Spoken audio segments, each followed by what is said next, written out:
আসসালামু আলাইকুম রহমতুল্লাহ। সুপ্রিয় শিক্ষার্থীবৃন্দ, মেকানিক্যাল ইঞ্জিনিয়ারিং চ্যানেলের পক্ষ থেকে তোমাদের সকলকে জানাচ্ছি আন্তরিক শুভেচ্ছা। এই ভিডিওটা তৈরি করছি অষ্টম শ্রেণীর শিক্ষার্থীদের জন্য।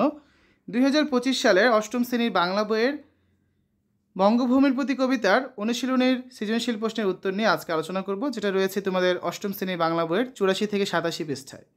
এই ভিডিওর ডিসক্রিপশনে এবং পিন কমেন্টে প্লেলিস্টের লিঙ্ক দেওয়া আছে, সেখান থেকে তোমাদের যার যে বিষয়ের ভিডিও দরকার খুব সহজেই তোমরা দেখে নিতে পারবে। সূচিপত্র যদি আমরা লক্ষ্য করি, ইতিমধ্যে আমরা প্রথম 4টা গদ্যে সৃজনশীল প্রশ্ন নিয়ে আলোচনা করেছি এবং মানব ধর্ম যে কবিতাটি রয়েছে এই সৃজনশীল প্রশ্ন দেখেছি। আজকে আমরা দেখব বঙ্গভূমির প্রতি কবিতার সৃজনশীল প্রশ্নের উত্তর। ঠিক আছে, 84 পৃষ্ঠায় কবিতাটি রয়েছে। বঙ্গভূমির প্রতি লিখেছেন মাইকেল মধুসূদন দত্ত। রেখো মা দাসেরে মনে, এ মিনতি করি পদে, সাধিতে মনের স্বাদ, ঘটে যদি পরমাদ, মধুহীন করুণাগো তবে মন কোকোনদে। প্রবাসে দৈবের বসে জীব তারা যদি খসে, এ দেহ আকাশ হতে নাহি খেত তাহে। জন্মিলে মরিতে হবে, অমরকে কথা কবে, চিরস্থির কবে নীর হায়রে জীবন নদে। কিন্তু যদি রাখো মনে, নাহি মা ডরি সমনে, মক্ষিকাও গলে না গো পড়িলে অমিত হ্রদে। সেই ধন্য নরকুলে লোকে যারে নাহি ভুলে, মনের মন্দিরে সথা সেবে সর্বজন। কিন্তু কোন গুণ আছে যাচিবে যে তব কাছে, হেন অমরতা আমি কহ গো শ্যামা জন্ম দে। তবে যদি দয়া করো, ভুল দোষ কোন ধরো, অমল করিয়া বর দেহদাসী শুভরদে। ফুটি যেন স্মৃতি চলে মানসে মা যথা ফলে, মধুময় তামরস কি বসন্ত কি শরদে। তারপর কবিতাটি শেষে 85 পৃষ্ঠায় কিছু শব্দার্থ এবং টিকা রয়েছে। যে মিনতি মানে হচ্ছে বিনীত প্রার্থনা, পরমাদ প্রমাদ বা ভুল ভ্রান্তি, কোকোনদ মানে হচ্ছে লাল পদ্ম, নীর পানি বা জল, সমন মৃত্যুর দেবতা, মক্ষিকা মানে মাছি, শ্যামা জন্মদে শ্যামল জন্মভূমি অর্থে, বর মানে আশীর্বাদ, মানস মানে মন, তামরস মানে পদ্ম, শরদে অর্থাৎ শরৎকাল বোঝাতে। এই কবিতাটি পাঠের উদ্দেশ্য কী? এই কবিতা পাঠের মাধ্যমে স্বদেশের প্রতি শিক্ষার্থীর মনে শ্রদ্ধা ও বিনয়ভাব জেগে উঠবে। বিদেশের ঐশ্বর্য জৌলুস সত্ত্বেও নিজ দেশের প্রতি মনের গভীর আগ্রহবোধ সৃষ্টি হবে। পাঠ পরিচিতি। মাইকেল মধুসূদন দত্ত রচিত কয়েকটি গীতি কবিতার একটি হচ্ছে বঙ্গভূমির প্রতি। এই কবিতায় স্বদেশের প্রতি কবির শ্রদ্ধা ও একাগ্রতা তীব্রভাবে প্রকাশ পেয়েছে। দেশকে কবি মা হিসেবে কল্পনা করে নিজেকে ভেবেছেন তার সন্তান। প্রবাসী মধুসূদন ভেবেছেন মা যেমন সন্তানের কোনো দোষ মনে রাখেন না, দেশমাতৃকেও তার সব দোষ ক্ষমা করে দেবেন। অবশ্য তিনি বিনয়ের সঙ্গে এও বলেছেন যে তার এমন কোনো মহৎ গুণ নেই যে কারণে তিনি স্মরণীয় হতে পারেন। বিনয়ী কবি তাই দেশমাতৃকার কাছে এই বলে প্রণতি জানাচ্ছেন, তিনি যেন দেশমাতৃকার স্মৃতিতে পদ্মফুলের মতো ফুটে থাকেন। কবি পরিচিতি। মাইকেল মধুসূদন দত্ত বাংলা সাহিত্যের অন্যতম প্রধান লেখক। তিনি মহাকাব্য, গীতিকাব্য, সনেট, পত্রকাব্য, নাটক, প্রহসন ইত্যাদি রচনা করে চিরস্মরণীয় হয়ে আছেন। শৈশব থেকে তার মনে কবি হওয়ার তীব্র বাসনা ছিল। তিনি মনে করেছিলেন বিলেত না গেলে কবি হওয়া যাবে না, বিলেতে গেলে সুবিধা হবে। এ আশায় তিনি খ্রিস্ট ধর্ম গ্রহণ করেন। ফলে তার নামের আগে মাইকেল শব্দটি যুক্ত হয়। পরে তিনি সত্য উপলব্ধি করতে পারেন এবং বাংলায় সাহিত্য রচনায় ব্রতী হন। বাংলা, ইংরেজি ছাড়াও তিনি হিব্রু, ফরাসি, জার্মান, ইতালিয়ান, তামিল, তেলেগু ইত্যাদি ভাষায় পারদর্শী ছিলেন। তিনি বাংলা ভাষার প্রথম মহাকাব্য মেঘনাদবধ কাব্য রচনা করেন। তার রচিত প্রহসন হচ্ছে কি, একে কি বলে সভ্যতা, বুড় শালিকের ঘাড়েরও। নাটক রয়েছে শর্মিষ্ঠা, পদ্মাবতী, কৃষ্ণকুমারী, পত্রকাব্য, বীরাঙ্গনা। চতুর্দশপদী কবিতাবলী নামে একটি সনেট সংকলনও তিনি রচনা করেন। তিনি 1824 খ্রিস্টাব্দে যশোরের সাগরদাড়ি গ্রামে জন্মগ্রহণ করেন এবং 1873 খ্রিস্টাব্দে কলকাতায় তিনি মৃত্যুবরণ করেন।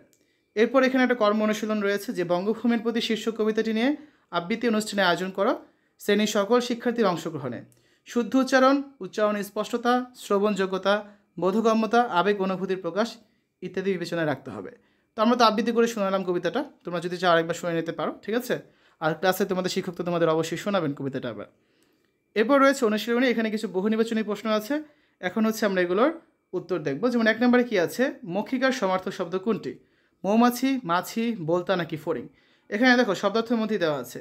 মক্ষিকা মানে কি? মক্ষিকা মানে হচ্ছে মাছি। তাহলে সঠিক উত্তর কোনটা হবে? মক্ষিকার সমার্থক শব্দ হচ্ছে কোনটা? মাছি। 2 নম্বর, নরকুলে ধন্যকে? ক্ষমতাবান ব্যক্তি, দীর্ঘজীবী মানুষ, যিনি কীর্তিমান নাকি মন্দিরের সেবক? তো এর উত্তর কোনটা হবে? এর সঠিক উত্তর হবে গ নম্বরটা, যিনি কীর্তিমান। ঠিক আছে। তারপরে দেখো নিচের কবিতাংশ পড়ো ও 3 ও 4 নং প্রশ্নের উত্তর দাও। ক নম্বরে কী আছে, ওমা তোমার চরণ দুটি বক্ষে আমার ধরি, আমার এই দেশেতে জন্ম যেন এই দেশেতে মরি। খ নম্বর আছে, বাংলার হাওয়া বাংলার জল, হৃদয়ে আমার করে সুশীতল। 3 নম্বর প্রশ্ন হচ্ছে কবিতাংশে জন্ম বঙ্গভূমির প্রতি কবিতার কোন চরণটির ভাব প্রকাশ পেয়েছে? অমর করিয়া বর দেহদাসী শুভ হ্রদে, রেখমা দাসেরে মনে এই মিনতি করি পদে, চিরস্থির করি নীর হাইরে জীবন নদে, তবে যদি দয়া করো ভুল দোষ কোন ধরো। সঠিক উত্তর হচ্ছে খ নাম্বারটা, রেখমা দাসেরে মনে এই মিনতি করি পদে। 4 নম্বর প্রশ্ন বঙ্গভূমির প্রতি কবিতার মতো খ কবিতাংশ প্রকাশ পেয়েছে কি? স্বদেশের প্রতি অনুরাগ, স্বদেশের প্রতি গভীর শ্রদ্ধাবোধ, প্রশান্তি।